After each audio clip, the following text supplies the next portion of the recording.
Chapter number 4, तो ये exercises हैं इसमें 4.2। तो अब 4.5 है आपके पास बेसिक कॉन्सेप्ट्स के बारे में। तो इसमें आपको ये आइडेंटिफाई करना है कि कौन से इवेंट्स म्यूचुअली एक्सक्लूसिव इवेंट्स है। तो ऐसे events which can not happen at the same time वो म्यूचुअली एक्सक्लूसिव इवेंट्स होते हैं।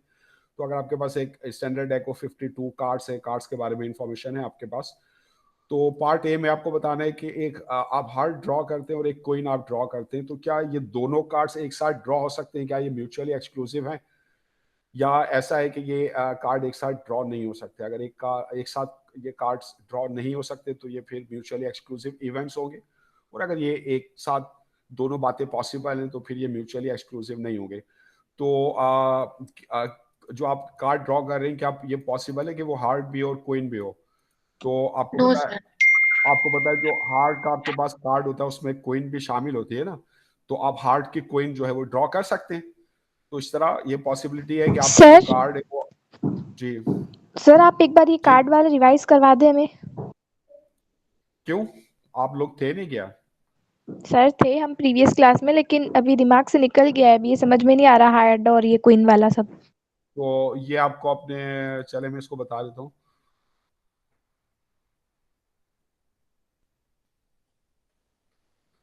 ये स्क्रीन नजर आ रही है, ये कार्ड्स वाली? नो सर, वही आ रही है, एक्सरसाइज वाली स्क्रीन आ रही है। अच्छा, एक मिनट। तो इसमें जो है आपके पास, अब कार्ड में आपके पास ये जो ना 4 टाइप्स के कार्ड्स होते हैं, और ये इनके सिंबल्स और इनके नेम्स। आपके पास जो स्पेड होता है ये ब्लैक कलर का कार्ड है, ये इसका सिंबल है। क्लब जो है ये भी ब्लैक कलर का कार्ड है, ये इसका सिंबल है। इसका हार्ट होता है, ये रेड कलर्स के कार्ड होते हैं हार्ट, और ये डायमंड, ये इनके सिंबल्स है, ठीक है ना। तो अब हर कार्ड को हम सूट भी कहते हैं। तो हर कार्ड में जो आपके पास टोटल 13 कार्ड्स होते हैं, कौन कौन से होते हैं? नंबर 2 का कार्ड होता है, जैसे ये देख रहे हैं आप, ये नंबर 3 का है, नंबर 4 5 से लेकर 10 तक है। इसके बाद जो कार्ड्स होते हैं उनके ऊपर पिक्चर्स बनी हुई होती है, उन्हें हम पिक्चर्स कार्ड भी कहते हैं या फेस कार्ड भी कहते हैं। तो इसमें आपके पास जैक होता है, जे, क्वीन होती है क्यू, और किंग होता है के, और एस होता है ए। तो ये आपके पास जो है किसी भी सूट में या किसी भी टाइप ऑफ कार्ड में 13 कार्ड्स होते हैं आपके पास। तो ये दिखाए हुए हैं आपको, ये आपके जो है आपके पास ये जो क्लब है ये इसके 13 कार्ड्स हैं। तो सिर्फ सारे कार्ड्स के जो टाइप्स नंबर जो है वो तो सेम होते हैं, बस ये कि कार्ड्स की टाइप डिफरेंट होती है। तो इसी तरह आपके पास 4 एसेस होंगे, 4 टूज होंगे, 4 थ्रीज होंगे, और इस तरह 4 किंग्स होंगे। तो टोटल आपके पास जो टोटल नंबर ऑफ जो कार्ड्स हैं वो कितने होंगे? क्योंकि आपके पास हर सूट में 13 कार्ड्स है और देर आर 4 सूट्स, तो टोटल नंबर ऑफ कार्ड्स होंगे 4 इंटू 13 इंटू 52। इसमें जो टोटल ब्लैक कार्ड्स हैं वो 26 हैं, और जो टोटल रेड कार्ड्स है आपके पास वो भी 26 हैं। तो अब जैसे आपके पास अभी आपसे पूछ रहा था कि इस एक्सरसाइज में कि एक हार्ट भी हो आपके पास कार्ड, और क्या ये पॉसिबल है कि वो क्वीन भी हो? हाँ, तो ये जो हार्ट के कार्ड है इसमें ये क्वीन है, ये नहीं। तो अगर ये हार्ट के क्वीन आप ड्रॉ करेंगे तो ये आपके पास दोनों इवेंट्स एक साथ हैपन होंगे। तो ये जो आपके पास इवेंट जो है आपके पास ये म्यूचुअली एक्सक्लूसिव ये म्यूचुअली एक्सक्लूसिव नहीं है, ठीक है। तो ये जो पार्ट ए आपके पास के आप जो कार्ड ड्रॉ करें वो आपके पास जो है as there is queen in suit, so they are, so we might sir draw. जी, सर कुछ स्टूडेंट्स वेट कर रहे हैं, उन्हें एक ऐड मिनट, करना है। एक minute. So we might draw queen of heart, so these events are not mutually exclusive.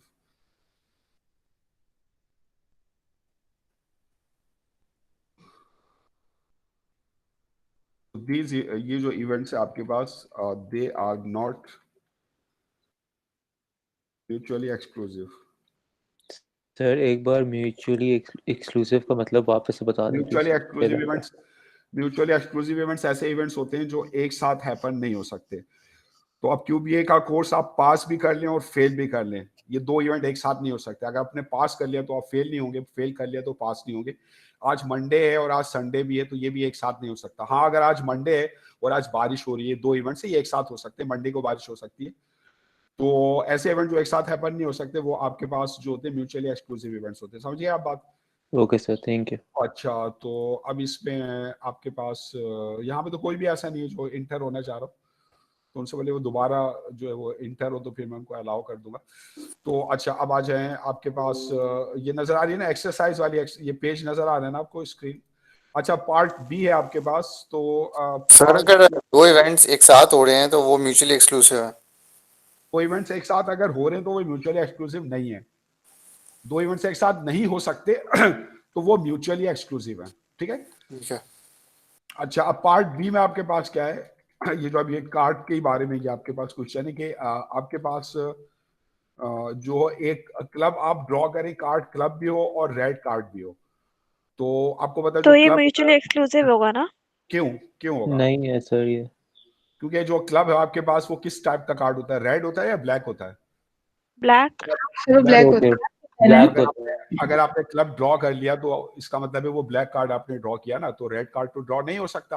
और अगर कोई रेड कार्ड ड्रॉ होगा तो फिर क्लब ड्रॉ नहीं हो सकता क्योंकि वो ब्लैक होता है। तो ये दोनों इवेंट एक साथ नहीं हो सकते। तो एज तो आप रीजन बताएंगे कि क्यों नहीं हो सकते? अगर मैं पूछता हूं आपसे, as club is a black card,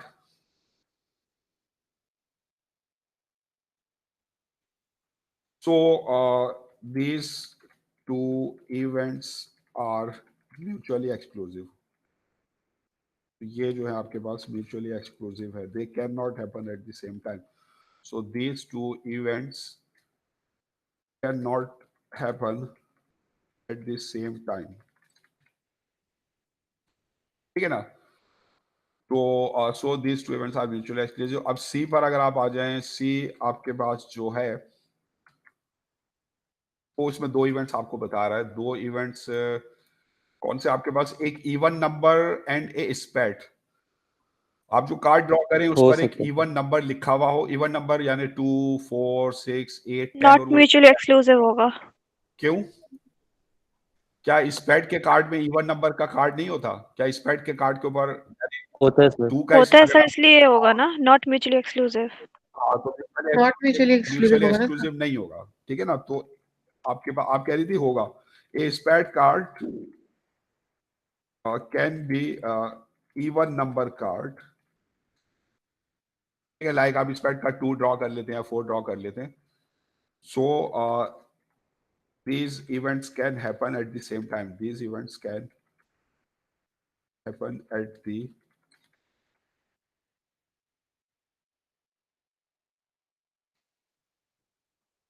same time. So they are not mutually exclusive.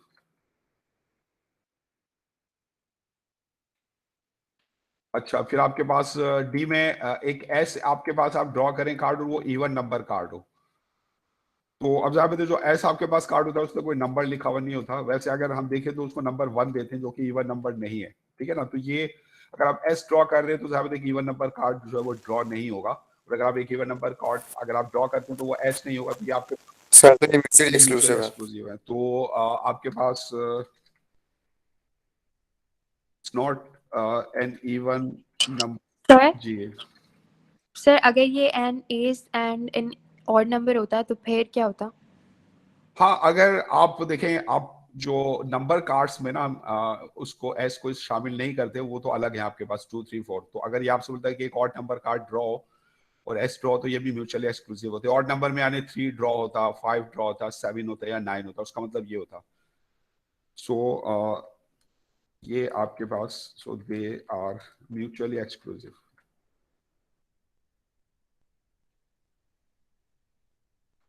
ठीक है, इसी तरह अब ये फिर आपको और इवेंट्स दिए हुए कि आपने बताना विच ऑफ द, अब ये जो इवेंट्स आपको दिए हुए ना, अब इसमें जो आपके पास जो एक्सपेरिमेंट है वो डिफरेंट है। तो ये कि which of the following are mutually exclusive outcomes in the rolling of 2 dice. 2 dice को आप रोल करते हैं तो आपको पता है जब आप 2 डाइस को रोल करते हैं, एक डाइस पर 6 आउटकम्स होते हैं, दूसरे डाइस पर भी 6 आउटकम्स होते हैं। तो जो टोटल नंबर ऑफ आउटकम्स होते हैं 6 × 6 36 होते हैं, जिनको हम ऑर्डर पेयर की फॉर्म में लिखते हैं। यानी हम ये बताते हैं कि पहले डाई पे क्या पेयर हुआ, उसके साथ दूसरे डाई पे क्या पेयर हुआ, जैसे 1 1 1 2 1 3 से लेके 1 6 तक, याद है ना आपको? तो अब ये उससे मुतालिक, वो जो सैंपल स्पेस है ये उससे मुतालिक है आपके पास। उसमें कुछ इवेंट्स दिए हुए हैं, आपको फाइंड आउट करना है कि ये म्यूचुअली एक्सक्लूसिव होंगे या नहीं होंगे। अब जैसे आपके पास पार्ट ए है आपके पास कि जो total of 5 points and a 5 on 1 die, यानी जो दो डाइस सर म्यूचुअली एक्सक्लूसिव है। दो डाइस जो आपके पास आपने रोल किए, उनके टॉप फेस पर जो दोनों पॉइंट्स आ रहे हैं उनका सम एक तो 5, उनका टोटल 5 हो। सर प्लीज बच्चों को एंटर कर दो सर। टोटल आपके पास 5 हो, एक ही बच्चा है, ठीक है। और उनका जो सम है टोटल 5 हो, यानी जैसे एक डाई पे 2 अपियर होता है, दूसरे डाई पर 3, तो उसका जो टोटल है 5 है। या एक डाई पे 1 अपियर होता है तो दूसरे डाई पे 4 अपियर होता है, तो उसका टोटल भी क्या 5 है। तो एक इवेंट तो ये है आपके पास कि टोटल ऑफ 5 पॉइंट्स हो, और दूसरा इवेंट है कि एक डाई के ऊपर 5 अपियर हो। तो अगर फर्ज करें एक डाई के ऊपर 5 अपियर हुआ, तो दूसरे डाई पर भी तो कुछ ना कुछ अपियर होगा ना। तो दूसरे डाई पे जो कम से कम पॉइंट नंबर अपियर हो सकता है वो कौन सा होगा जी? सर 1 होगा। Minimum 1 maximum 6। 1 होगा ना। तो क्या ऐसा हो सकता है कि फिर उनका सम 5 हो? नहीं। नो अगर नो सर। एक डाई पर एक इवेंट ये कि एक डाई पर 5 अपेयर हुआ, तो दूसरे डाई पर अगर कम से कम नंबर 1 भी अपेयर होता है या कोई और भी नंबर अपेयर होता है, तो उनका सम जो होगा वो 5 से ज्यादा होगा। तो ये मुमकिन नहीं है कि एक डाई पर 5 अपेयर हो और फिर उनका टोटल भी 5 हो। तो ये दोनों जो इवेंट्स है एक साथ नहीं हो सकते। तो आपने सिंपली अपने आप से ये पूछना है क्या ये दोनों इवेंट्स एक साथ हो सकते हैं। अगर ये दोनों इवेंट्स एक साथ नहीं हो सकते तो फिर इसका मतलब म्यूचुअली एक्सक्लूसिव है, ठीक है ना। तो ये टोटल दीज टू इवेंट्स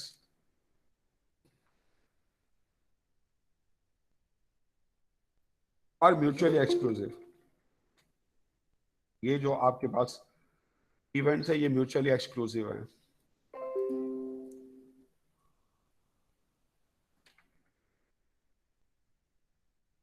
अब ये पार्ट बी आपके पास के ए टोटल ऑफ 7 पॉइंट्स, यानी जो दो डाइस पर नंबर अपेयर हो रहे हैं उनका टोटल 7 है। यानी अगर एक पर 3 है तो दूसरे पर 4 है, एक पर 1 है तो दूसरे पर 6 है, इस तरह अपेयर हो। एक इवेंट तो ये है कि टोटल ऑफ 7 हो और an even number of points on both dice, और दोनों डाइस के ऊपर जो है इवन नंबर्स अपेयर हो। तो अगर दोनों डाइस पर इवन नंबर अपेयर होते हैं, जैसे एक पर 2 है या एक पर 4 है, दो इवन नंबर का सम हमेशा इवन होता है, जबकि जो 7 है आपके पास वो ऑड है। तो हम दो ऐसे इवन नंबर नहीं ले सकते जिनका सम 7 आए। दो इवन नंबर्स का सम हमेशा जो होगा आपके पास इवन नंबर होगा। जैसे अगर एक पर 2 आया दूसरे पर भी 2 आया, तो 2 + 2 उसका सम 4 इवन है, या 2 + 4 इवन है, या 2 + 6 इवन है, या 4 + 4 इवन है, 4 + 6 इवन है। तो एज म्यूचुअली एक्सक्लूसिव। हाँ, as the sum of two even numbers is even, but 7 is an odd number. So these events are mutually exclusive.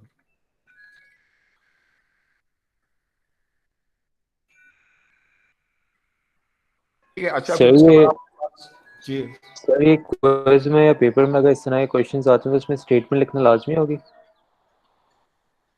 इस तरह जो एक्सप्लेन इसमें करके लिखना। अगर नहीं, अगर मैं आपसे उस पोर्शन में देता हूं जिसमें आपने कोई वर्किंग शो नहीं करनी, उसमें ट्रू फॉल्स बताना है या सिंपली जी ये जी बताना है, मैं आपसे कहता हूं आपने एक्सप्लेन भी करना है, फिर आप एक्सप्लेन कर देंगे। मैं आपसे कहता हूं कि नो एक्सप्लेनेशन इज रिक्वायर्ड, फिर एक्सप्लेनेशन रिक्वायर्ड नहीं होगी। लेकिन जनरली अगर ये पार्ट बी में अगर ये आता है कंप्यूटेशनल पार्ट में, तो वहां पे आपको एक्सप्लेनेशन देनी होगी, ठीक है। Okay sir, thank you.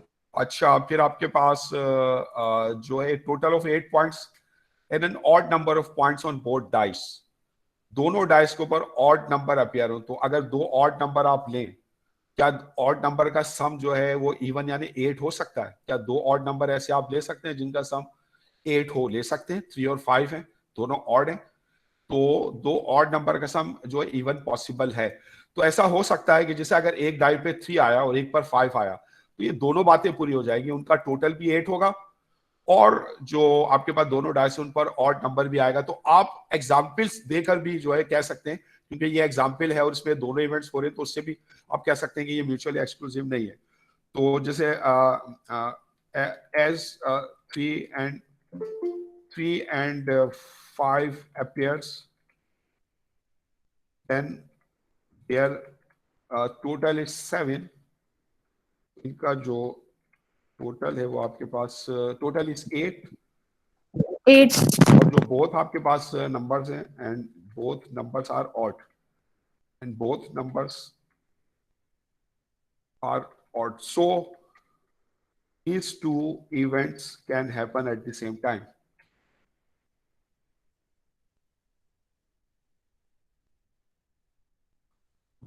So they are not mutually exclusive. So they are not mutually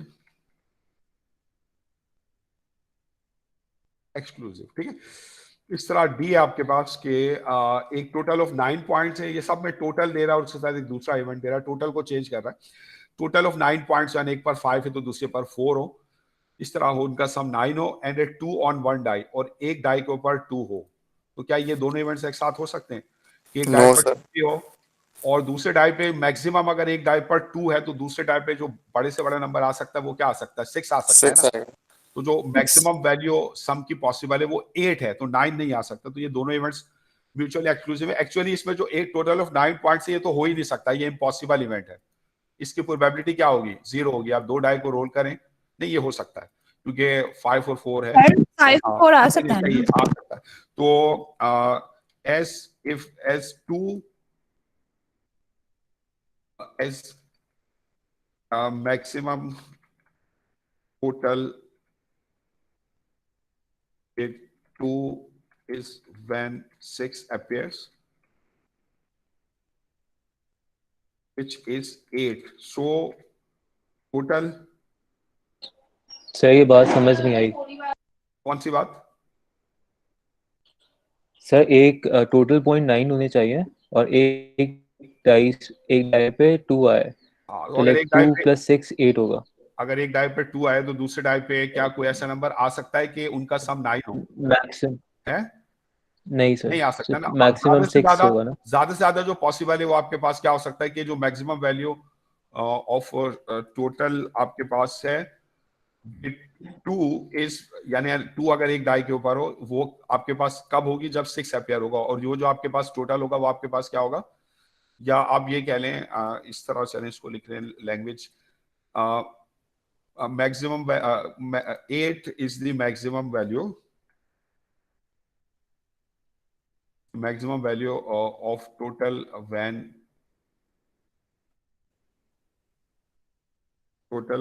2 and 6 appears. ठीक है ना. तो सो इसका मतलब है कि जो टोटल है कैन नॉट बी 9. सो अगर एक डाई के ऊपर 2 है तो total can not be 9. So total cannot be 9 when 2 appears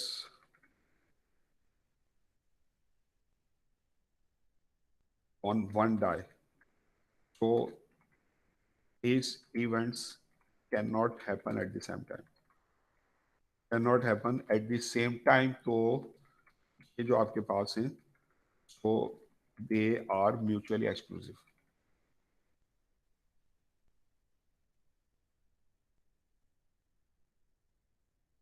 ठीक है. तो अब जैसे अब आपकी क्लास में जैसे कोई स्टूडेंट है, लेट्स से राहिम रिजवान है.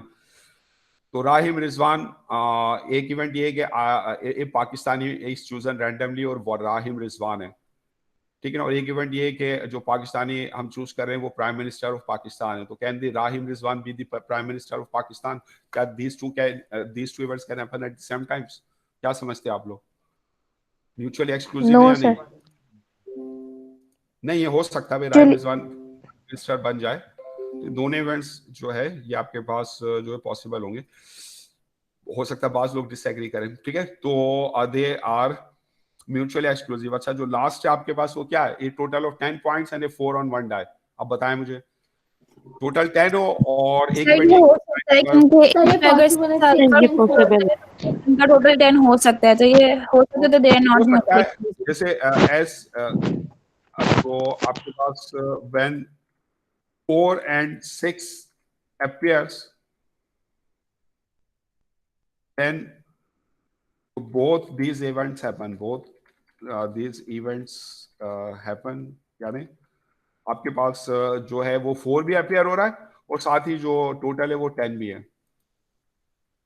So these events are not mutually exclusive. These events are not mutually exclusive.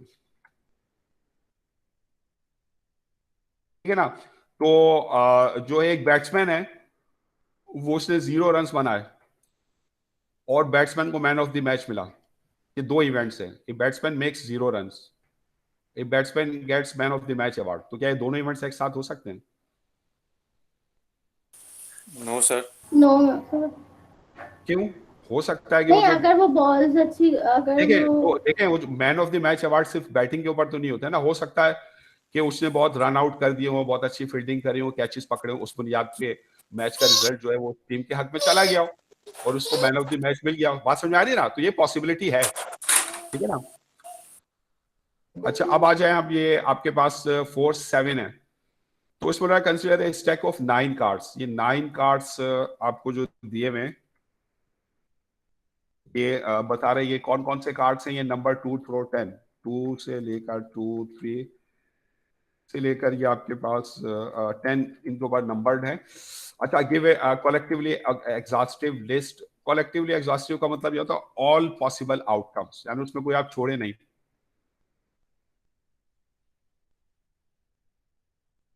तो collectively exhaustive means simply all possible outcomes. Know outcome is left. कोई भी आउटकम आप जो है उसमें छोड़ते नहीं। कोई आउटकम आप ऐसे नहीं जो आप ना लेते हो। अपने सारे आउटकम्स लिखने of the possible outcomes of rolling the die. तो आपका इवेंट क्या है? जो इवेंट इसमें जो डिफाइन किया गया है आपके पास, वो इवेंट आपके पास इवेंट क्या है? आप एक डाई रोल करते हैं, रोलिंग ए डाई, और फिर उसके साथ जो है एंड पिकिंग 1 कार्ड। आप एक डाई रोल करते हैं और फिर उस स्टैक में से सर रैंडमली 63 आउटकम्स आएंगे मेरे ख्याल से। पिकिंग एक कार्ड। तो अब सबसे पहले तो इसमें आपने सारे यानी इसकी सैंपल स्पेस आपने बतानी है इस इवेंट की। तो जो सैंपल स्पेस होगी, सैंपल स्पेस में क्या होता है? सारे आपके इवेंट्स के पॉसिबल आउटकम्स होते हैं। सैंपल स्पेस जो ऐसे आपके पास, वो क्या होगी? आप किस तरह लिखेंगे? यानी आप पहले बताएंगे जो डाई उस पर कौन सा नंबर है पेयर हुआ, जैसे 1।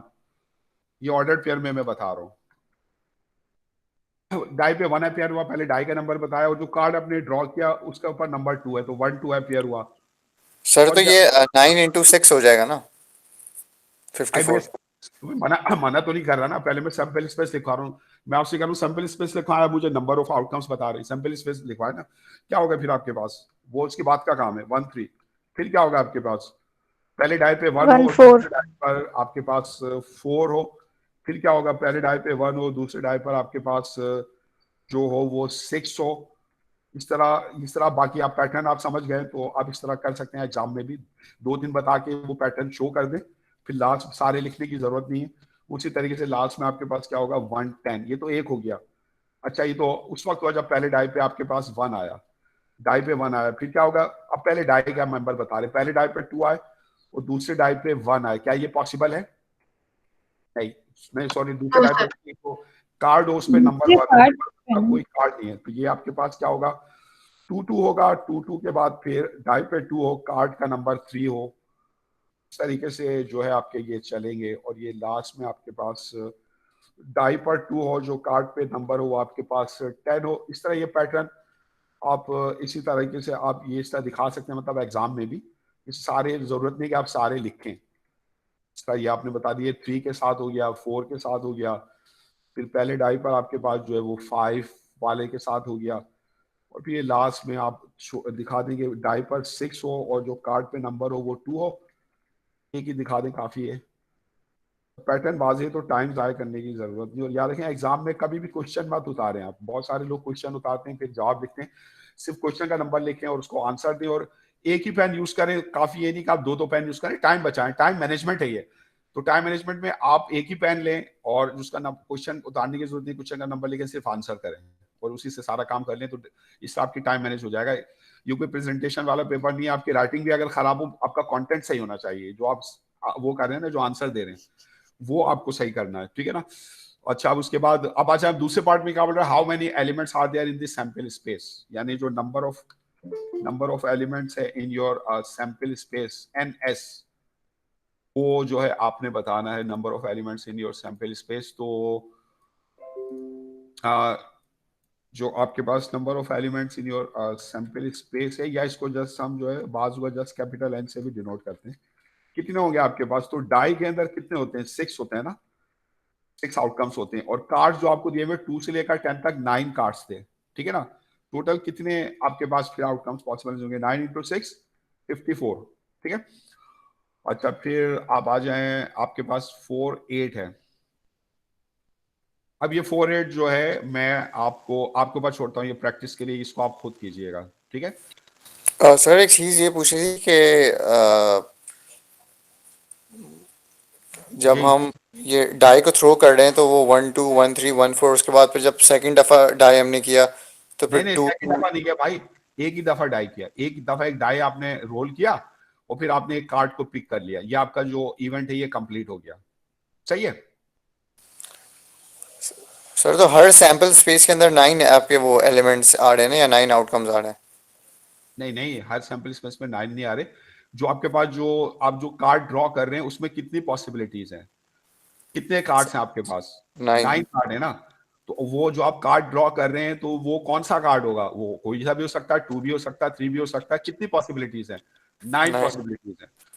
तो जो आपने डाई को थ्रो किया तो उसमें कितनी पॉसिबिलिटीज है आउटकम्स की? कोई सा भी एक नंबर 1 से लेकर 6 तक अपेयर हो सकता है, तो उसमें 6 पॉसिबिलिटीज है। जबकि आप एक कार्ड को ड्रॉ करेंगे उसमें 9 पॉसिबिलिटीज है। तो बाय यूजिंग मल्टीप्लिकेशन रूल, क्योंकि आप ये दोनों काम एक सीक्वेंस में कर रहे हैं ना, वन आफ्टर अनदर, तो मल्टीप्लिकेशन रूल आप कब यूज करते हैं? जब आपको टोटल नंबर ऑफ आउटकम्स निकालने हो और जो आपका टास्क हो वो एक सीक्वेंस में हो रहा हो, तो आप पहले जो टास्क है उसके नंबर ऑफ आउटकम्स को मल्टीप्लाई कर देते हैं जो सेकंड टास्क के नंबर ऑफ आउटकम्स है उससे, ठीक है ना। तो इसका 6 बाई 9 54 आउटकम्स हो गए, सही है, समझ गए? ठीक है ना। अब आ जाए एक्सरसाइज 4.3 है, तो ये बेसिक आपके पास कॉन्सेप्ट्स की एक्सरसाइज है। अब इसमें 4.11 डिटरमाइन दी, अब इसमें आपको प्रोबेबिलिटीज निकालनी है। तो यहाँ पर आप याद रखिए जो प्रोबेबिलिटीज का हम जो फार्मूला यूज करेंगे, कौन सा जो बेसिक फार्मूला आपके पास वो क्या है? बेसिक फार्मूला क्या है कि प्रोबेबिलिटी ऑफ एनी इवेंट पे ए वो किसके बराबर होती है? That is number of elements in A divided by number of elements in your sample space, total number of outcomes। तो आपके जो आपका जो इवेंट है उसमें जो नंबर ऑफ आउटकम्स है वो उसके फेवरेबल नंबर ऑफ आउटकम्स है, आप वो काउंट कर लेंगे। तो नंबर ऑफ एलिमेंट्स इन ए को डिवाइड कर देंगे जो टोटल नंबर ऑफ एलिमेंट्स है, जो कि total number of sample points है, जो टोटल नंबर ऑफ आउटकम्स है, जो total number of sample space के मेंबर्स है उसकी तादाद है। और जो आपके इवेंट में मेंबर होते हैं उसको हम बाज़ बार स्मॉल एम से डिनोट करते हैं। जो टोटल नंबर ऑफ आउटकम्स है उनको एन से, तो इस तरह भी आप लिख सकते हैं। तो ये आपके पास जो है ये प्रोबेबिलिटी का जो है ये आपके पास क्या है? ये बेसिक फार्मूला है, जो मोस्ट बेसिक फार्मूला है जिसकी वजह से हम प्रोबेबिलिटी निकालते हैं। तो ये फार्मूला आपके पास दूसरे फार्मूले इसी फार्मूले से ड्राइव करते हैं। और ये जो फार्मूला है ये प्रोबेबिलिटी की किस अप्रोच को जो है रिप्रेजेंट करता है? क्लासिकल अप्रोच को, ठीक है ना। तो ये जो क्लासिकल अप्रोच है उससे हम ये बेसिक फार्मूला हासिल करते हैं। तो जो क्लासिकल अप्रोच है, क्लासिकल अप्रोच में हम क्या करते हैं? जो भी हमारा इवेंट होता है उसको हम लॉजिकली एनालाइज करते हैं और फिर हम लॉजिकली उसकी स्ट्रक्चर को समझकर उसकी प्रोबेबिलिटी जो है वो कैलकुलेट करते हैं। तो लॉजिकली यही हो सकता है ना कि एक इवेंट की जो प्रोबेबिलिटी यानी एक इवेंट के होने के चांसेस मालूम करने के लिए हम ये देखें कि जो टोटल जो इवेंट्स है उसमें वो कितनी दफा हैपन हो रहा है, तो उसके हम रेशो ले लें, ठीक है ना। जैसे आपकी क्लास में जो है 50 की क्लास है, 50 स्टूडेंट्स है और 10 उसमें लेफ्ट हैंडेड स्टूडेंट्स हैं। अगर मैं एक रैंडमली चूज करता हूं और मैं ये प्रोबेबिलिटी मालूम करना चाहता हूं कि जो स्टूडेंट हो वो लेफ्ट हैंडेड हो, तो अब लॉजिकली हम किस तरह इसको एनालाइज करेंगे? क्योंकि टोटल 50 स्टूडेंट्स में 10 आपके पास लेफ्ट हैंडेड स्टूडेंट्स हैं, तो जो 10 अपॉन 50 जो number of left handed students की जो रेशियो है टोटल नंबर ऑफ 50 स्टूडेंट्स यानी 10 आउट ऑफ 50, 10 डिवाइडेड बाय 50, ये जो है उसके चांसेस होने चाहिए, ये उसकी प्रोबेबिलिटी होनी चाहिए। तो ये जो फॉर्मूला इसको हम यूज करेंगे। आप आ जाएं, अब आप क्या है? Determine the probabilities of the following events and drawing A card from a standard deck of 52 cards.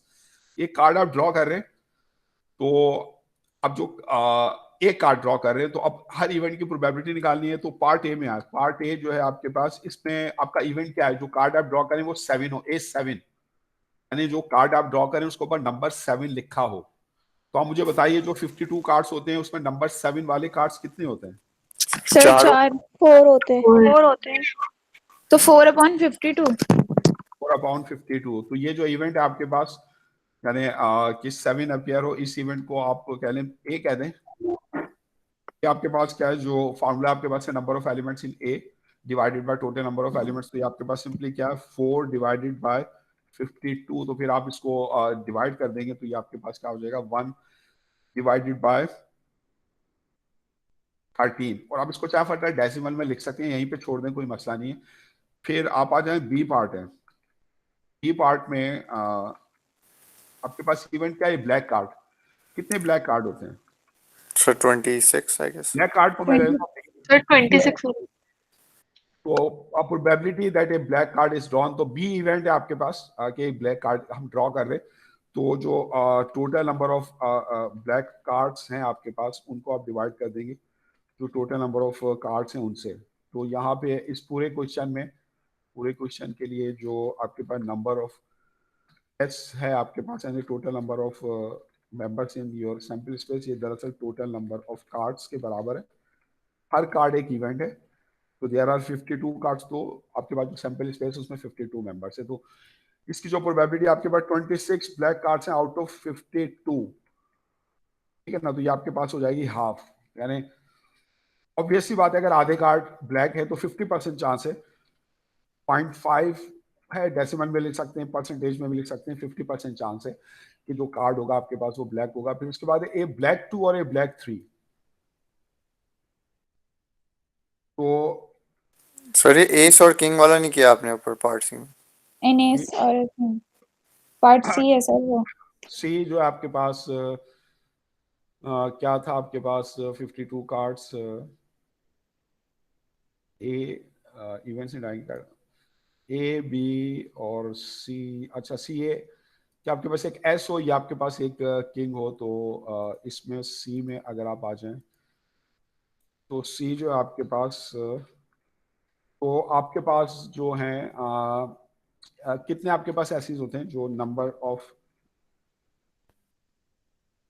एसिस that is 4। अच्छा, और 4 उसके अलावा आपके पास किंग कितने होते हैं, नंबर सर ऑफ 4 वो भी आपके पास कितने होते हैं, 4 होते हैं ना हर सूट में। तो ये जो आपका इवेंट है इसमें जो टोटल नंबर ऑफ मेंबर होंगे, जो इवेंट ए आप ले लें कि या तो वो एस हो या किंग हो, तो ये आपके पास क्या 4 + 4, ये आपके इवेंट के नंबर ऑफ मेंबर्स है दैट इज 8। तो फिर इसकी प्रोबेबिलिटी क्या हो जाएगी आपके पास 8 over 52। जो प्रोबेबिलिटी ऑफ ए है आपके पास that is number of elements in A divided by total number of elements in S, तो ये आपके पास है 8 डिवाइडेड बाय 52। तो आप ये काउंट कर लें आपका जो इवेंट है उसमें टोटल कितने कार्ड्स हैं ना, टोटल कितने हैं वो उसके टोटल नंबर ऑफ आउटकम्स है, number of elements in your event, और फिर उसको टोटल नंबर ऑफ कार्ड्स 52 से डिवाइड करते हैं, तो ये आपके पास कितना आ जाएगा, ये आपके पास 2/13 सर। 2/13 आ जाएगा। बी पर आ जाए, ब्लैक कार्ड हो और ब्लैक 3 हो, तो कितने ब्लैक कार्ड्स होते हैं, यानी एक ब्लैक 2 हो और एक ब्लैक 3 हो, तो ब्लैक 2 सर 2 और 2 होते 4 हैं सर, 4 कार्ड आपके पास ब्लैक भी हो और उसके ऊपर नंबर 2 लिखा हुआ हो, तो आपके पास 2 टाइप्स के ब्लैक कार्ड्स होते हैं ना, एक क्लब होता है आपके पास और एक स्पेड होता है, तो स्पेड का 2 और क्लब का 2, तो 2 नंबर वाले कार्ड्स 2 हैं। इस तरह जो ब्लैक 3 आपके पास वो कार्ड्स भी आपके पास कितने 2 हैं। तो इस तरीके से जो आपके इवेंट्स में जो टोटल नंबर ऑफ एलिमेंट्स हैं वो आपके पास क्या है 2 + 2 दैट इज 4। तो फिर इसकी जो प्रोबेबिलिटी होगी आपके पास, प्रोबेबिलिटी ऑफ ए वो आपके पास होगी 4 डिवाइडेड बाय 52 दैट इज 1/13। तो सिंपल से सर ये 2 कैसे हुआ, ब्लैक 2 कैसे हुए? ब्लैक कलर के कार्ड्स जिनके ऊपर 2 लिखा हुआ हो कौन कौन से होते हैं, क्लब है वो ब्लैक कलर का है तो क्लब का 2 होता है, और एक आपके पास जो है वो स्पेड का 2 होता है। तो ऐसे कार्ड जिन पे जो ब्लैक भी हो और उन पे नंबर 2 लिखा हुआ है, यानी ब्लैक 2, काले 2 नंबर वाले कार्ड वो 2 होंगे। उसी तरह ऐसे कार्ड जो ब्लैक भी हो उन पर नंबर 3 लिखा हुआ हो, तो वो भी कितने होंगे आपके पास 2 होंगे। तो जो ब्लैक 2 हो या ब्लैक 3 हो, तो ये जो इवेंट है ना, ये जैसे ये मैंने इसको डिफाइन कर दिया ए ब्लैक 2 और ए ब्लैक 3, ठीक है ना। इसी तरह इसमें यहाँ पर ये जो इवेंट है नंबर ऑफ ये वाला के एसिस भी और किंग ये ए है, ठीक है। तो 2 ब्लैक्स कार्ड है, 3 कार्ड्स हैं, तो टोटल जो इवेंट उस वक्त हैपन होगा कि जब 4 आउटकम्स हो आपके पास इवेंट में आउट ऑफ 52, तो इसकी सर अगर प्रोबेबिलिटी ये होता अ रेड 2 और अ रेड 3 तो भी 2 लेते फिर आप। 2 होगा आपके पास। अच्छा, ये red face card, face card कौन सा कार्ड होता है जिसको ऊपर पिक्चर्स या फेसेस बने हुए होते हैं? वो किंग का कार्ड फेस कार्ड होता है, क्वीन का होता है, और जैक का। तो हर सूट के अंदर जो है 3 फेस कार्ड होते हैं। तो हम 6 चाहते हो हैं जाएगा। सर हमारा जो 6 कार्ड है ना, ये जो इवेंट है आपके पास, ई ले लें। तो कितने कार्ड हैं जो रेड फेस कार्ड, कितने हैं आपके पास? से- सर 3 हार्ट के और हर 3 डायमंड के, तो टोटल 6 हो लेकिन गए। सर दोनों के लिए तो फिर 6 हो गया। तो क्योंकि आपके पास रेड कार्ड्स 2 टाइप्स के हैं, एक तो आपके पास डायमंड है और एक आपके पास हार्ट है, और हर एक के अंदर 3-3 फेस कार्ड होंगे ना। तो जो total number of red face card है आपके पास, वो आपके पास कितने? 3+3 सही है, या किसी को कोई प्रॉब्लम है? यानी 6 है। तो फिर इसकी प्रोबेबिलिटी अगर आप निकालें इस इवेंट की प्रोबेबिलिटी ऑफ ई, तो ये आपके पास इसका फार्मूला आपके पास जो है वो क्या है? That is total number of elements in your event, number of elements in your event divided by total number of cards। ये आपके पास जो हो जाएगा 6 डिवाइडेड बाय 52, ठीक है ना? और इसको आप फर्दर 2 से डिवाइड कर लें तो ये आपके पास 3/26। अच्छा, अब ये आपसे बोला कि what types of probability estimates are this. तो अभी हम जो करें क्लासिकल प्रोबेबिलिटी निकाल रहे हैं। तो ये जो आपके पास जो प्रोबेबिलिटी एस्टिमेट्स है ना, ये क्लासिकल एस्टिमेट्स हैं, क्योंकि हम क्लासिकल मॉडल यूज कर रहे हैं। तो वी आर यूजिंग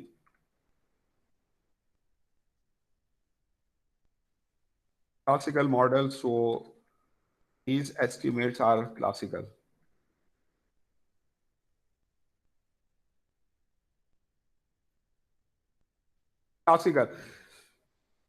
अब आ जाइए आपके पास हाँ, अब ये आपके पास जो हैं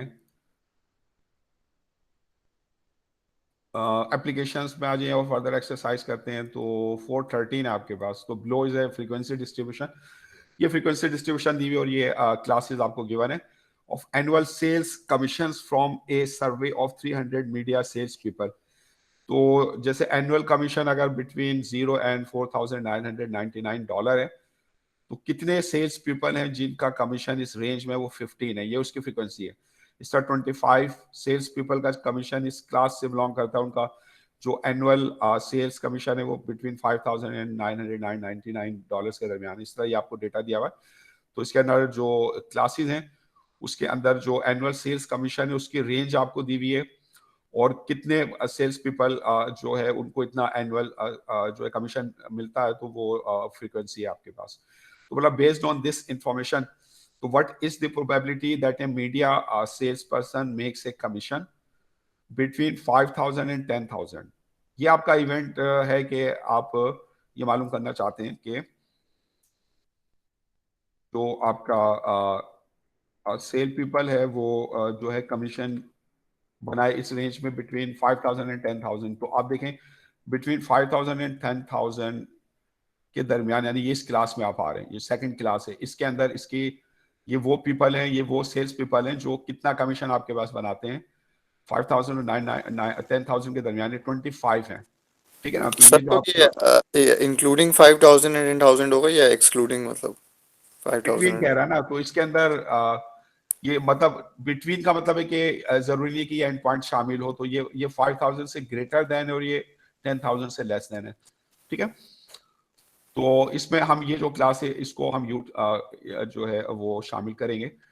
तो इसके अंदर ही जो प्रोबेबिलिटी ऑफ दिस इवेंट है आपके पास, तो that is equal to number of sales people making 5,000 to 10,000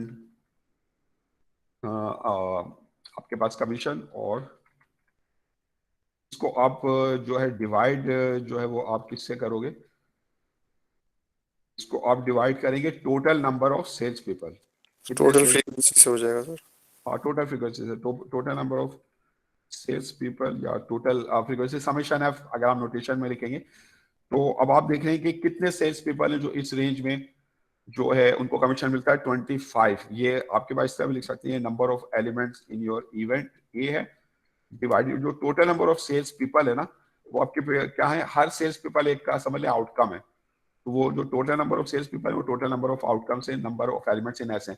तो 25 बनाते हैं आउट ऑफ कितने थे आपके पास, आपको ऊपर 25 आउट ऑफ 300 है, तो ये आपके पास हो जाएगा 1 डिवाइडेड बाय 12। अच्छा अब आ जाए इस बाकी पार्ट्स में आप कोई और करवाना है इसमें या छोड़ दूं आपके ऊपर।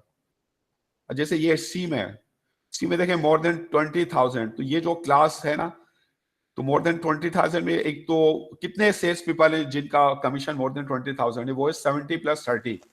70 तो वो है जो 20,000 से 25,000 तक बना रहे हैं, और फिर जो 25,000 से ज्यादा बना रहे हैं वो 30 है, तो 70 + 30, तो ये 100 डिवाइडेड बाय 300 आ जाएगा। इस तरह बाकी इस फ्रीक्वेंसी टेबल से आप नंबर काउंट करके निकाल सकते हैं। अच्छा अब आ जाएं, ये आपके पास जो आपके पास है ऑफिस मैनेजर, ये मैं प्रैक्टिस के लिए आपको खुद देता हूँ, ये फ्रीक्वेंसी डिस्ट्रीब्यूशन आपको गिवन है, इसको आप खुद कीजिएगा।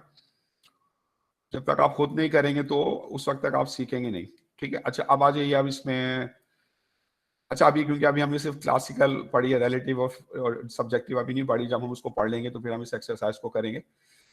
सर आपने खुद कौन से करने के लिए बोला है? जी खुद कौन से करने के लिए बोला है?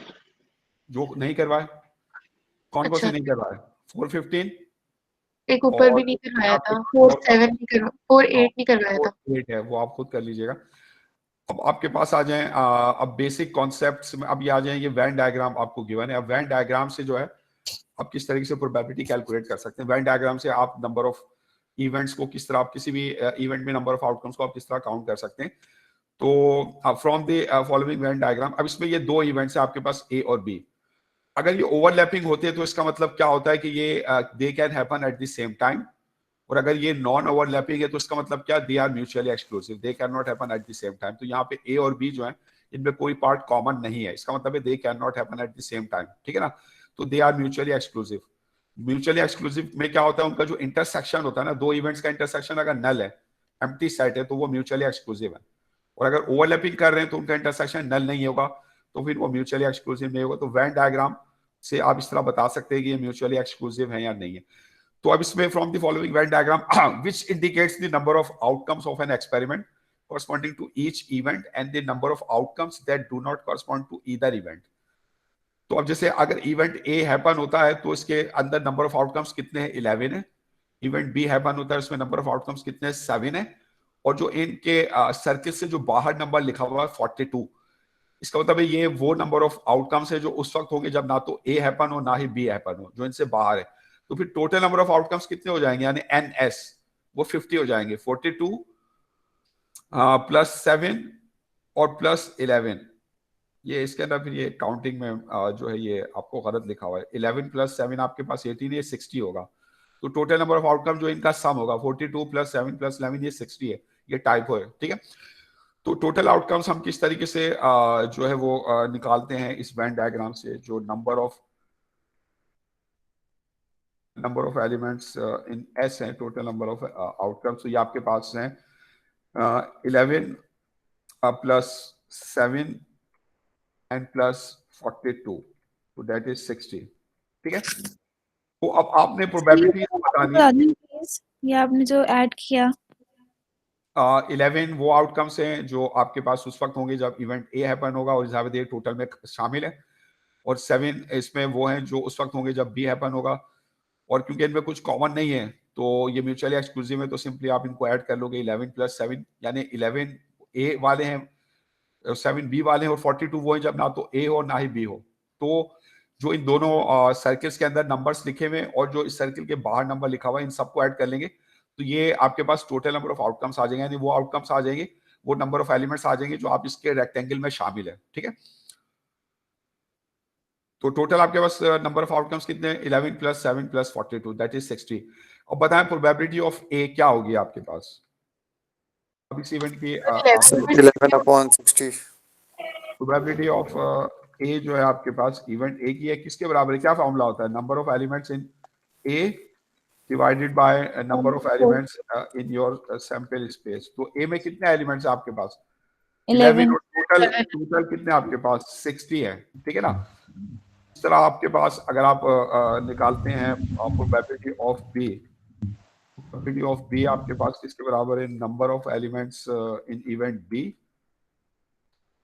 Divided by total number of outcomes, total number of elements in your sample space. S B में एलिमेंट 7 डिवाइडेड बाय 60, ठीक है ना। अच्छा फिर बोला ए और बी,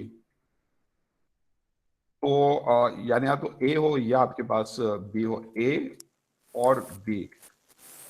तो अगर ये म्यूचुअली एक्सक्लूसिव है तो सिंपली जो नंबर ऑफ एलिमेंट्स आपके पास हैं इन ए और बी को मालूम करने के लिए आप इन दोनों के एलिमेंट्स को ऐड कर लेंगे। तो number of elements in A और B divided by number of elements in your sample space.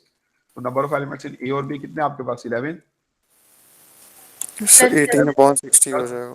11 plus 77 और डिवाइडेड बाय आपके पास 60, तो ये आपके पास आ जाएगा 18/60 और फिर ये आपके पास हो जाएगा 6 से डिवाइड कर दें 3 डिवाइडेड 0.3 या 30%, ठीक है। अच्छा अब इसी तरह ये वैन डायग्राम है। अच्छा अब अगर आपके पास वैन डायग्राम जो है उसमें ओवरलैपिंग हो तो पहले ये मैं आपको जो है समझा देता हूं। तो अब इसमें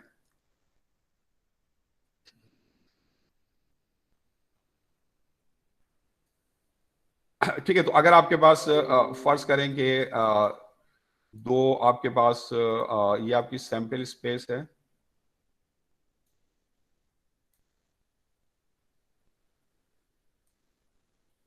एस, और इसके अंदर ये दो इवेंट्स ये ओवरलैपिंग है, तो इसका मतलब है कि they are not mutually exclusive, they can happen at the same time,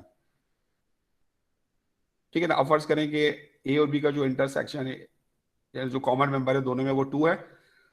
अच्छा और मैं आपको ये बताता हूँ कि यानी ये मैं आपको बताया कि ए के अंदर कितने मेंबर्स हैं। फर्ज करें ए के अंदर मैं आपसे कहता हूँ कि भाई 10 मेंबर्स हैं, और बी में आपके पास कितने मेंबर्स हैं? मैं आपसे कहता हूँ कि बी में आपके पास 7 मेंबर्स हैं, और मैं आपसे कहता हूँ जो total number of sample space में कितने मेंबर्स हैं, मैं आपसे कहता हूँ ये 40 है, ठीक है ना। आप सबसे पहले और ये बताता हूँ कि ए और बी में जो कॉमन मेंबर्स हैं ना, कॉमन मेंबर्स को हम इस तरह लिखते हैं ए इंटरसेक्शन बी, ये आपके पास 2 यानी ऐसे मेंबर्स जो ए में भी हो और बी में भी हो, ये जो कॉमन पार्ट में लिखेंगे। अच्छा आपके बुक में एक और नोटेशन भी यूज की हुई है, तो वो भी मैं आपको बता देता हूँ, ये और बुक्स में भी यूज करते हैं। इंटरसेक्शन जो होता है ना, ये लॉजिकल ऑपरेशन होता है, ये एंड, इसको डॉट से डिनोट करते हैं, डॉट। तो इस तरह जो ए इंटरसेक्शन बी है उसको आप इस तरह भी डिनोट कर सकते हैं, ए डॉट बी, और क्योंकि डॉट जो है मल्टीप्लिकेशन बिटवीन 2 सिंबल्स, अगर आप उसको ना भी लिखें तो वो अंडरस्टूड है। तो ए इंटरसेक्शन बी को जैसा आप इस तरह लिख सकते हैं ए और बी, ए इनटू बी। तो अगर दो इवेंट्स ए और बी है तो इनका इंटरसेक्शन आप इस तरह लिखेंगे, उनको मल्टीप्लाई करके ए बी। तो जो number of A intersection B में मेंबर है, number of members in A intersection B and A B आपके पास 2 है। तो सबसे पहले वो मेंबर लिखेंगे जो ए और बी में कॉमन है, 2। अच्छा अब आए ए में टोटल कितने मेंबर है? 10। उन 10 में से तो 2 तो ये कॉमन हो गए बी के साथ, तो बाकी इस पार्ट में यानी वो मेंबर ए के जो बी में नहीं है वो 8 है आपके पास। तो 8 प्लस 2 आपके पास कितना होगा? 10 होगा, ठीक है। ये नहीं कि इसमें आप 10 लिख दें, अगर आप इसमें 10 लिखते हैं ना तो ये 10 जो है ना सिर्फ इस पोर्शन के मेंबर्स हैं, जो ब्लू पोर्शन है। ये ब्लू पोर्शन कौन से आपके पास मेंबर है? जो ए में हो और बी में ना हो। जो ए में हो और बी में ना हो का मतलब ये है वो सर 10 वाले में तो पूरा शेड होगा ना, है आपके पास ए में है, और बी में ना होने का मतलब है वो बी कॉम्प्लीमेंट में है। तो ये जो ब्लू पोर्शन है ना, ये ए इंटरसेक्शन बी कॉम्प्लीमेंट है, जबकि ये वाला जो पोर्शन है ना आपके पास, ये कौन से मेंबर है? जो बी में है और ए में नहीं है। तो ये आपके पास ए कॉम्प्लीमेंट बी है, ए कॉम्प्लीमेंट इंटरसेक्शन बी।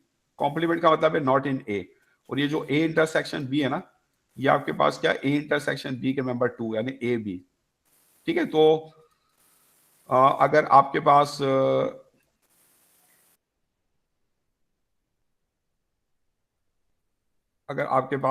ये ए और बी हैं, तो इसमें टोटल मेंबर 10 है, तो इसमें 2 ऐसे हैं जो आपके पास बी में है। तो सबसे पहले कॉमन मेंबर्स लिखते हैं 2।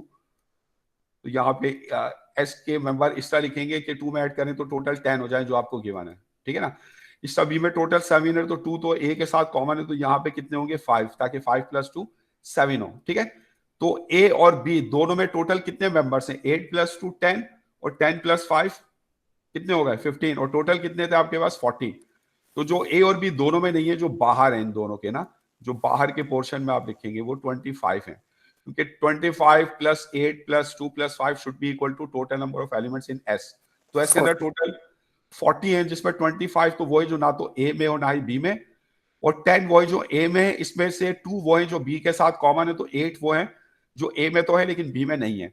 इसी तरह बी के जो टोटल 7 थे उसमें 2 वो है जो ए के साथ कॉमन है, लेकिन 5 वो है जो बी में है लेकिन ए में नहीं है, सही है। तो इस तरीके से आप इसको फिल करोगे।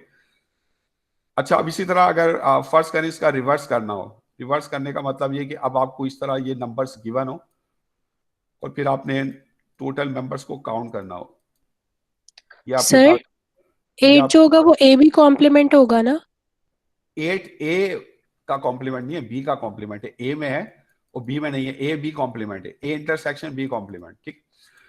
तो अब अगर ए में आपको ये देता है 3 और इसमें देता है 4, इसमें देता है आपके पास 12 और ये आपको देता है 34, तो अब मुझे बताएं ए के अंदर कितने मेंबर्स हैं। ए के अंदर 3 है ना, 3 है या 3 + 4 7 है, 7 है। यानी ये 3 कौन से मेंबर हैं, जो ए में है और बी में नहीं है। तो 3 + 4 ये आपके पास है 7। अच्छा, और बी के अंदर कितने मेंबर्स हैं आपके पास? सो 12 + 4 16। 12 + 4 आपके पास 16 है। ये 12 वो है जो बी में और ए में नहीं है। अच्छा, और मैं अगर आपसे ये कहूं कि वो मेंबर जो ना तो ए में हो, ए कॉम्प्लीमेंट, और ना ही बी में हो, बी कॉम्प्लीमेंट, वो कितने?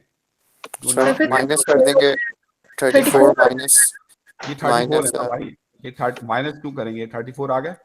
34 जो ना तो ए में और ना ही बी में, यानी A complement intersection B complement में। अच्छा, और वो मेंबर जो ए में ना हो और बी में हो, यानी ए कॉम्प्लीमेंट इंटरसेक्शन बी, वो कितने? जो ए में ना हो ये हैं 12 है सर।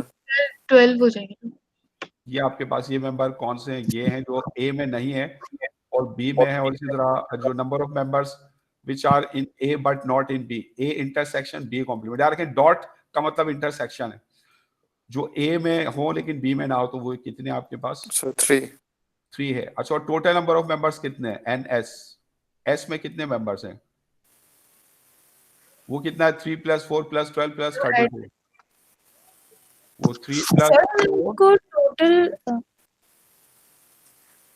+ 12 + 34, ये सब म्यूचुअली एक्सक्लूसिव है। अच्छा, सर अब ये नहीं गिवन नहीं होगा क्वेश्चन में?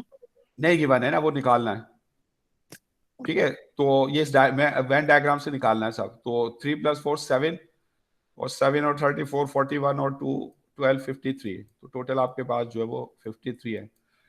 तो अगर मैं आपसे कहूं कि बताएं कोई प्रोबेबिलिटी ऑफ ए और बी, इसकी प्रोबेबिलिटी क्या होगी बताएं मुझे। या तो ए हो या बी हो, ए और बी में कितने मेंबर्स हैं? सर तो 3/53 + 12/53। ये जो है आपके पास उस, यानी ये प्रोबेबिलिटी जो है आपके पास, उसके लिए मैं क्या करूं? उसके लिए मैं उसके लिए जो है मैं ये करूं कि 7 को 6 में ऐड कर दूं। सॉरी, ये 16 है। सर 7 और 16 को ऐड करेंगे और माइनस कर देंगे तो कॉमन आ जाएगा। यानी मैं इस तरह करूंगा, 7 को 16 में ऐड करके मैं डिवाइड कर दूं 53 से, ये सही है। या मैं जो है 3 + 4 + 12 को ऐड कर दूं और फिर जो है इसको मैं 53 से डिवाइड करूं, ये सही है। या आपके पास जो है मैं 7 में 16 ऐड करके इसमें से 4 माइनस कर दूं और फिर 53 से डिवाइड करूं, कौन सा सही है इसमें? कौन सा आंसर सही है? सर लास्ट वाला कौन सा? ये वाला 7 + 16 - 4। ये वाला सही नहीं है, दोनों का आंसर सेम है, बराबर है। इस तरह भी कर सकते हैं, दोनों सही है। 3 + 4 + 12 कितना हो जाएगा? ये आपके पास 12 और 7 टोटल बदलेगा नहीं या जब 7 + 16 20 आपके पास 23 -4, तो ये आपके पास कितना हो जाएगा? 3 A और B, A और B 3 + 4 + 12, तो ये आपके पास 7, 12 और 7, ये आपके पास कितना है? ये 19 है। अच्छा, और A और B के मेंबर्स को अगर आपने ऐड किया 7 और प्लस 16, अच्छा ये इसमें जो है आपके पास 4 आप माइनस करेंगे तो ये भी 19/53 ही आएगा। तो दोनों तरीकों से कर सकते हैं, मतलब या तो इसके अंदर आप ये जो अलग अलग नंबर्स हैं जो सब म्यूचुअली एक्सक्लूसिव है, इनको ऐड करके टोटल से डिवाइड कर दें, या अगर आप ए के मेंबर्स को अगर आप लेते हैं, यानी इसके अंदर आपने ए के मेंबर्स लिए 7, तो इसके अंदर वो मेंबर्स जो बी के साथ कॉमन है वो भी आ गए। फिर जब आपने बी के मेंबर लिए 12, तो ये जो मेंबर है ना ये 2 दफा आ गए जो ए और बी में कॉमन है ना, यानी जब आपने ये जो ए और बी में कॉमन है 4, तो जब आपने ए को काउंट किया ये 7, तो ये मेंबर इसमें आ गए, शामिल हो गए। और जब आपने बी के मेंबर आपने काउंट करें 12, तो उसमें भी ये 4 शामिल हो गया। तो 4 जो है 2 दफा शामिल हो गया ना, एक दफा तो उस वक्त, यानी ए और बी में जो कॉमन मेंबर है वो 2 दफा इंक्लूड हो गए। एक दफा उस वक्त जब हमने ए को काउंट किया, और एक दफा उस वक्त जब हमने बी को काउंट किया, तो एक दफा ज्यादा इंक्लूड हो गए ना, तो उन्हें माइनस करना पड़ेगा। तो इससे देखें, अब ये आपका फार्मूला बनेगा एडिशन फार्मूला। आपके पास एक रूल तो मैंने आपको बताया था, याद है, कॉम्प्लीमेंट रूल ना। अब जो दूसरा आपके पास रूल है वो मैं बता रहा हूं आपको, एडिशन रूल। तो एडिशन रूल हम कब यूज करते हैं? जब हमें प्रोबेबिलिटी मालूम करनी है ए और बी की। ए और बी ये जो इवेंट है ना आपके पास, इसका मतलब क्या है कि ए हैपन्स और बी हैपन्स और बोथ हैपन्स। ये जो और होता है ना ये इंक्लूसिव और होता है। ए और बी का मतलब है कि या तो ए हैपन्स हो और या बी हैपन्स हो और बोथ हैपन्स या दोनों हैपन्स हो। तो इसका मतलब है ए और बी, ये यूनियन है आपके पास। सर ये जो ए और बी है, ए और बी का मतलब है या तो ए हैपन हो या बी हैपन हो या ए और बी दोनों हैपन हो। तो सर ये ए और बी म्यूचुअली एक्सक्लूसिव तो नहीं है ना? नहीं, वो उसका स्पेशल केस होगा। तो ये जैसे ए आपके पास, ये आपके पास बी है, तो आपके पास जो ए और बी है ना, वो आपके पास ये है, ये जो मैं ब्लू कलर से जो शेड कर रहा हूं ना, ये जो है ना, ये जो शेड हुआ हुआ आपके पास ये है ए और बी। तो ए और बी का मतलब क्या है कि या तो ए हो या बी हो, या ये जो पोर्शन है ए और बी दोनों हो। तो जब ए और बी दोनों हो गए तो यहाँ पे इसका मतलब है कि ये आउटकम इस पोर्शन में होगा, ठीक है ना। तो ये ए और बी का मतलब है। तो अब इसकी प्रोबेबिलिटी किस तरह निकालेंगे? तो उसका जो फार्मूला होता है ना, उसे हम एडिशन फार्मूला कहते हैं, यानी what would be the probability of A और बी, ठीक है ना। तो अब बेसिक जो फार्मूला आपके पास है प्रोबेबिलिटी निकालने के लिए, तो वो क्या होगा आपके पास? वो होगा number probability of A plus probability of B minus probability of A intersection number of elements of A और बी, और इसको आप जो है वो डिवाइड कर देंगे टोटल नंबर ऑफ एलिमेंट्स से, ठीक है ना। तो अच्छा, अब इसमें ये जो number of elements of A और बी अगर हम काउंट करें, ए और बी अगर हम काउंट करते हैं, ए और बी के मेंबर्स, तो इसके लिए हम क्या करेंगे? इसके लिए पहले हम ए के मेंबर्स को काउंट करेंगे। तो यार कि जब हम ए के मेंबर्स को काउंट करेंगे, जो कॉमन मेंबर्स है वो इसमें इंक्लूड होंगे। फिर हम बी के मेंबर को काउंट करेंगे, number of members in B, इसको ऐड कर लेंगे। तो अब जो ए और बी में कॉमन मेंबर्स है ना, वो 2 दफा काउंट हो गए, एक दफा तो ए में और एक दफा बी में। तो जाहिर है वो एक दफा ज्यादा काउंट हो गए ना, तो इसलिए ओवर काउंट, यहाँ पे ओवर काउंटिंग हो गई। जो कॉमन मेंबर्स है वो ए में भी शामिल है, बी में भी शामिल है, ओवर काउंटिंग हो गई, 2 दफा काउंट हो गए। तो इसलिए उनको एक दफा माइनस करना पड़ेगा उन मेंबर्स को जो ए और बी में कॉमन है, यानी number of members which are common in A B, यानी ए इंटू बी, ठीक है। तो इसको यानी यहाँ पे इंक्लूड किया, 2 दफा ओवर काउंटिंग हो गई, फिर एक्सक्लूड किया। तो इसे हम कहते हैं principle of inclusion and exclusion. Principle of inclusion यानी इंक्लूड किया लेकिन ओवर काउंटिंग, यानी ओवर काउंटिंग हुई, एक दफा ज्यादा इंक्लूड हो गया, तो जितनी दफा ज्यादा ओवर काउंटिंग हुई है उतनी दफा माइनस करके एक्सक्लूड कर दिया। तो इसको कहते हैं प्रिंसिपल ऑफ, ये जो फार्मूला है ना, ये जो रूल है आपके पास, इसको कहते हैं principle of inclusion exclusion.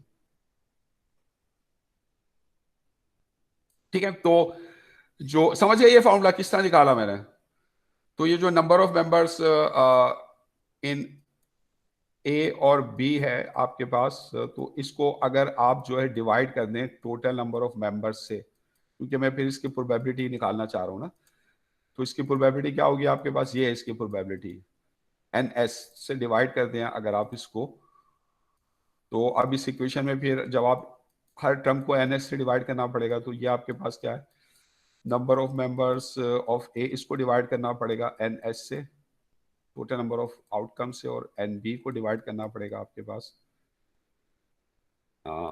Number of members in S से, और इसी तरह जो माइनस NA इंटरसेक्शन B की जो प्रोबेबिलिटी है ना, इसको आपको डिवाइड करना पड़ेगा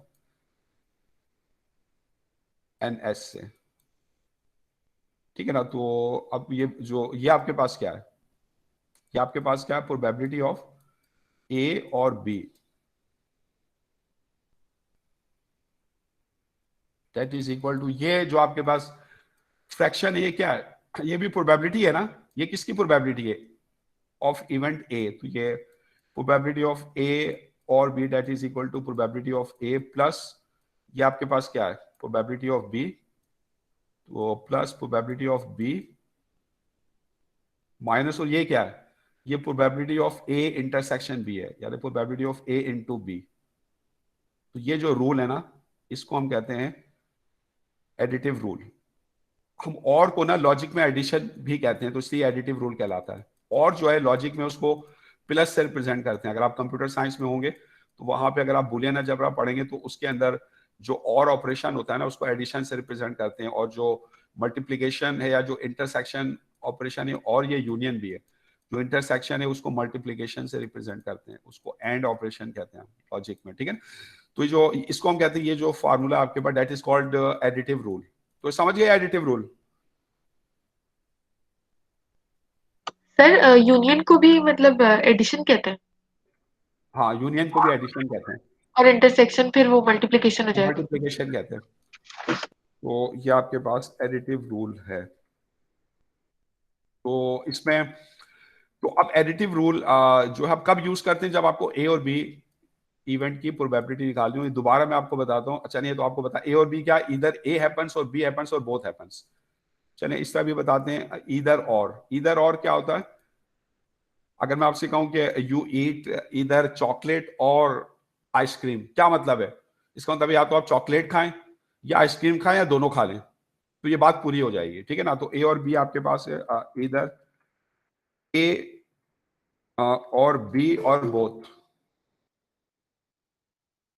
अब ये जो आपके पास है ना, ए और बी का जो इंटरसेक्शन है आपके पास, ए इंटरसेक्शन बी, जिसको जस्ट मैं ए इंटू बी से डिनोट कर रहा हूँ, इंटरसेक्शन को मल्टीप्लीकेशन डॉट से रिप्रेजेंट कर रहा हूँ। तो ये इसका मतलब क्या होता है, ए एंड बी बोथ। ये कब हैपन होगा, जब ए और बी दोनों हो। ए तो इंटरसेक्शन जो होता है वो एंड होता है, और यूनियन जो होता है वो और होता है, इंक्लूसिव और होता है। A and B both happens. अब ए और बी दोनों हैपन होंगे तो हम कहेंगे, हम इसको ए इंटरसेक्शन बी से डिनोट करेंगे। तो इसमें और वाली बात नहीं है, एंड वाली बात है। A and B both happens, यानी सिंपली इंटरसेक्शन है एंड, ए एंड बी। तो अब जैसे आप जो है अगर आप किसी शादी में जाते हैं, ठीक है ना, आप वहां पे जो डिफरेंट डिशेज हैं, बिरयानी और कोरमा, ए और बी या तो बिरयानी या कोरमा या दोनों, और ए एंड बी है बिरयानी एंड कोरमा, यानी जब आप बिरयानी भी खाएं और कोरमा भी खाएं तो ये ए एंड बी है। इसको हम कहते हैं ज्वाइंट इवेंट है ये। तो आपके पास जो है एडिटिव इवेंट है, ये आपके पास ज्वाइंट इवेंट है, यानी दोनों का ज्वाइंट है।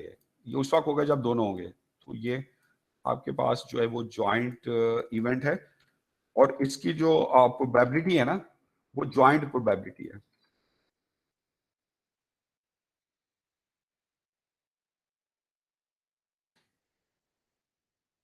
ये आपके पास जो है ये ज्वाइंट इवेंट है। सर जो इंटरसेक्शन होता है वो जॉइंट प्रोबेबिलिटी, हाँ, ज्वाइंट, उसकी जो प्रोबेबिलिटी है वो ज्वाइंट होती है।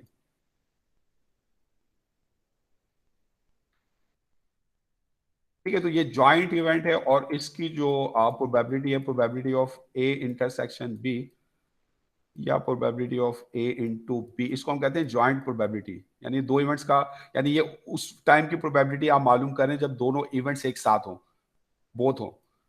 तो probability of A into B, तो ये आपके पास जो है ना, ये आपके पास जो है ये जॉइंट प्रोबेबिलिटी है।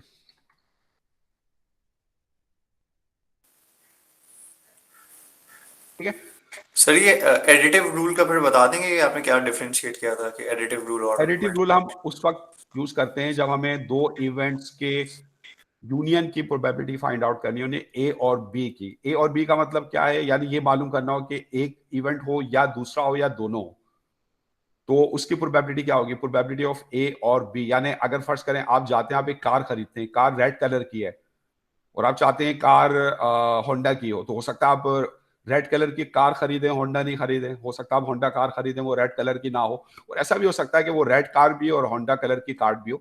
तो अगर आप इसमें इंटरेस्टेड है कि इस बात के क्या चांसेस है कि जो कार है वो रेड कलर की हो या होंडा हो, तो ये ए और बी है। तो ये कब होगा, या तो कार रेड कलर की हो या कार होंडा हो या कार रेड और होंडा दोनों हो। यानी वो आपके पास पी ए हो या बी हो या ए इंटरसेक्शन भी दोनों हो, तो फिर उसके अंदर जो इसकी जो प्रोबेबिलिटी आप निकालोगे ना, वो आप एडिटिव रूल से निकालोगे। ठीक है ना, समझ गए आप ये, या इसमें कोई और प्रॉब्लम है? सर मल्टीप्लिकेशन वाला कौन सा होगा फिर इसमें? मल्टीप्लिकेशन वाला अगर आपको मल्टीप्लिकेशन में ये कह रहा है कि इस बात की प्रोबेबिलिटी निकालें कि car is red and Honda car, and ये बोल रहा है तो अगर आपके पास फर्ज करें ये है कि आर जो है वो आपके पास है कि कार इज रेड, और एच जो है वो ये आपके पास के कार इज होंडा कार। ठीक है ना, तो रेड और आपके पास एच का मतलब क्या है कि कार इज इधर रेड और होंडा कार, इधर रेड और होंडा कार और बोथ दोनों भी इस पे शामिल हो सकते हैं, इंक्लूसिव और है। और जो आपके पास आर इंटू एच है ना, ये जो इंटरसेक्शन, इसका मतलब है कि car is red Honda car, यानी इसका मतलब क्या है, रेड होंडा कार। सर तो और में एडिशन होगा और एंड में मल्टीप्लाई करेंगे हम लोग। जी, रेड होंडा कार आपके पास क्या है, कार रेड भी और होंडा भी हो, that is car is both red and Honda car. ठीक है सर हाँ एक दफा बस बता दें, और में मल्टीप्लाई करना है, क्या बोल रही हैं आप? और एंड में में एंड में मल्टीप्लाई करना है और में ऐड करना है। और में आपने ऐड करना है, ऐड में मल्टीप्लाई करना है। तो और के लिए आपके पास ये जो एडिटिव रूल है जो आप यूज करते हैं। अच्छा, इसके अंदर क्योंकि ज्वाइंट प्रोबेबिलिटी भी आ रही है ना एंड वाली, वो भी मालूम कर सकते हैं अगर बाकी पता हो। यानी इस फॉर्मूले में अगर इस फॉर्मूले से आप ज्वाइंट प्रोबेबिलिटी निकालना चाहते हैं, प्रोबेबिलिटी ऑफ सर और में ए यूनियन बी की प्रोबेबिलिटी निकालते हैं और एंड में हम ए इंटरसेक्शन बी की प्रोबेबिलिटी। जी, तो ये क्या है, probability of A plus probability of B minus probability of A और बी। ठीक है, तो ये जो आपके पास एडिटिव रूल का फार्मूला है, तो इसी से जो है आप ज्वाइंट प्रोबेबिलिटी निकाल सकते हैं। अगर आप ज्वाइंट प्रोबेबिलिटी निकालें, इसको यहाँ शिफ्ट कर दें, इसको यहाँ शिफ्ट कर दें, तो यहाँ से ये जो ज्वाइंट प्रोबेबिलिटी है एंड वाली प्रोबेबिलिटी वो आप निकाल सकते हैं। सही है, तो अब जैसे अब इसके अब फर्ज करना, अब इसकी मैं एग्जाम्पल जो है आपको करवाता हूँ, तो फिर उसमें जो है आप जो इसके क्वेश्चन करते हैं।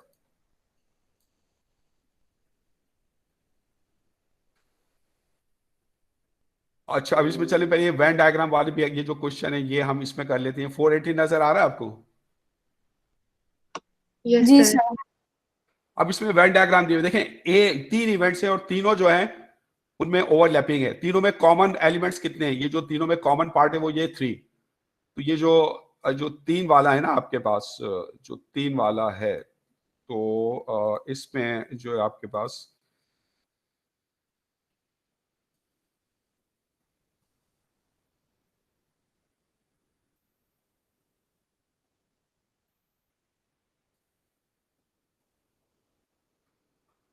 तो अगर आपके पास वेन डायग्राम आपको गिवन हो 3 इवेंट्स के बारे में,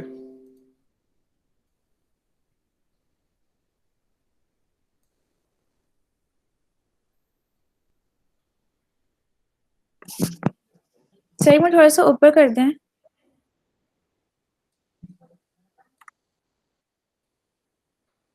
थैंक यू सर।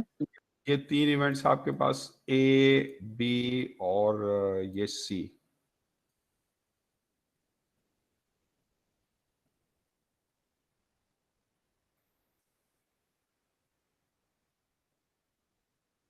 ठीक है, तो अब इसमें ये ए है आपके पास, ये सैंपल स्पेस एस, ये आपकी पूरी यूनिवर्स है जो अवेलेबल है, आप इसके अंदर काम कर रहे हैं। सैंपल स्पेस को यूनिवर्स भी कहते हैं, यूनिवर्स ऑफ डिस्कोर्स भी कहते हैं, ये और डिफरेंट नाम है जो आप लिटरेचर में पढ़ेंगे। Universe, sample space, universe of discourse, everything which you have, ठीक है ना, इससे बाहर नहीं जा सकते आप। तो इसमें ये जो पार्ट है ना आपके पास, ये जो पार्ट है, ये किसको शो कर रहा है? ये शो कर रहा उन मेंबर्स को जो आपके पास ए में भी हैं, बी में भी हैं और सी में भी हैं, तीनों में कॉमन है। तो ये A intersection B intersection C है, A B C intersection multiplication है। अच्छा, और खाली ये जो आपके पास है ना, ये वाले ये जो है, ये वो आपके पास एलिमेंट हैं जो ए में तो हैं लेकिन ना बी में और ना सी में, यानी ये ए में है और बी के कॉम्प्लीमेंट में और सी के कॉम्प्लीमेंट में। तो ये A into B complement C complement है। इस तरह ये जो आपके पास है, ये जो है, ये कौन से इवेंट है, इसकी नोटेशन क्या होगी बताएं sir? A complement B C complement. हाँ, ये आउटसाइड ए है but outside A, outside C but inside B, inside B है तो ये बी में, अगर ये आउटसाइड है तो ये कॉम्प्लीमेंट में है, ठीक है ना। और इसी तरह ये जो पोर्शन है, ये वाला, ये आपके पास क्या है, ये आउटसाइड ए है, ए कॉम्प्लीमेंट, आउटसाइड बी है, A complement intersection B complement intersection C है, सी में। अच्छा, और ये जो पार्ट है ना, ये वाला, ये जो आपके पास पार्ट है,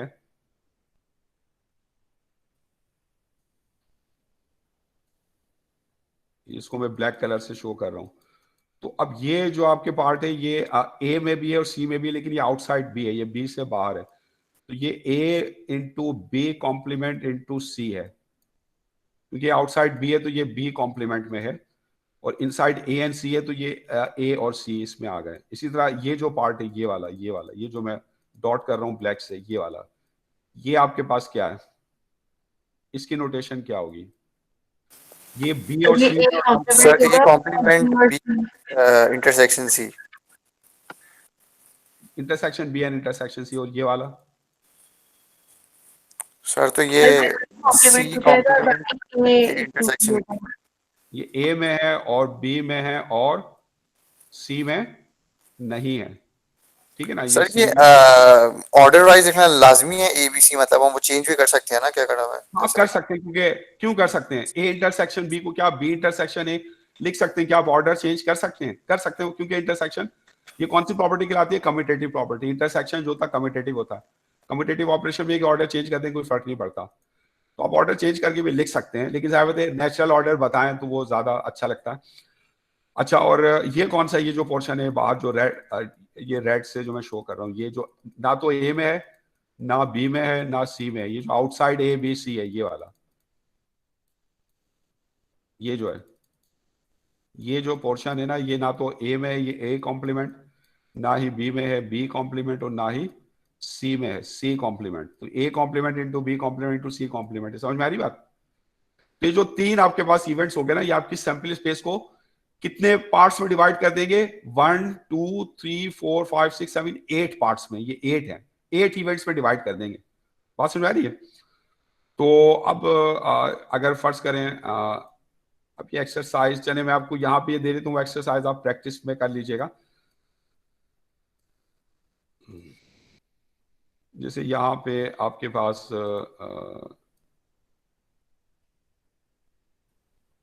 ये आपको बताए हुए हैं ए और बी और सी, और यहाँ पे लिखा हुआ है 2, यहाँ पे लिखा हुआ है 4, यहाँ पे लिखा हुआ है 1, यहाँ पे लिखा हुआ है 3, यहाँ पे लिखा हुआ है 6, यहाँ पे लिखा हुआ है 7, और यहाँ पे लिखा हुआ है 5, और यहाँ पे बाहर लिखा हुआ है 10। तो अब बताएं ए में कितने मेंबर्स हैं? जितने भी वो सारे नंबर्स वो ए के दायरे में लिखे हुए हैं, ये सबको ऐड कर देंगे। 5 + 1 + 2 + 4, 5 + 1 + 2 + 4, तो ये आपके पास हो जाएंगे 12। इसी तरह ये टोटल नंबर ऑफ एलिमेंट्स ही नहीं है। देखिए इसमें 5 वो हैं जो ना तो ए में है और ना बी में और ना सी में, इस तरह मुझे बताएं number of elements in A complement B into C complement कितने, जो ए में ना हो, बी में हो और सी में ना हो, जो आउटसाइड ए हो, आउटसाइड सी और इनसाइड बी हो, कितने बताएं मुझे डायग्राम। 7। वो आपके पास जो है वो 7 है, ये है, ठीक है ना। तो इस तरह से हम निकाल सकते हो। अच्छा मुझे बताएं टोटल किस तरह निकालेंगे, एनएस।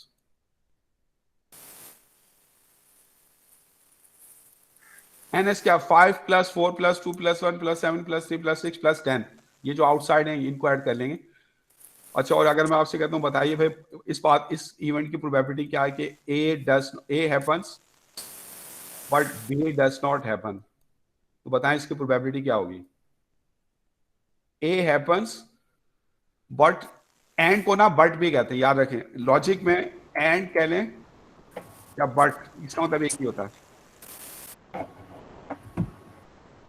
तो जैसे ये आपके पास, अगर ये आपके पास है ना a इंटू बी कॉम्प्लीमेंट, तो इसका मतलब है A happens and B does not happen, ठीक है ना। तो ये जो इंटरसेक्शन है ना, जो डॉट है ये एंड है, ये एंड ऑपरेटर है आपके पास, ये एंड में कन्वर्ट होता है। तो ए इंटरसेक्शन बी कॉम्प्लीमेंट मतलब है कि ये इवेंट है कि ए हैपन हो लेकिन बी डज नॉट हैपन हो, या इसको हम इस तरह भी कहते हैं A but not B, A but not B, यानी A happens but B does not happen. तो एंड को हम बट भी कहते हैं, बट नॉट बी।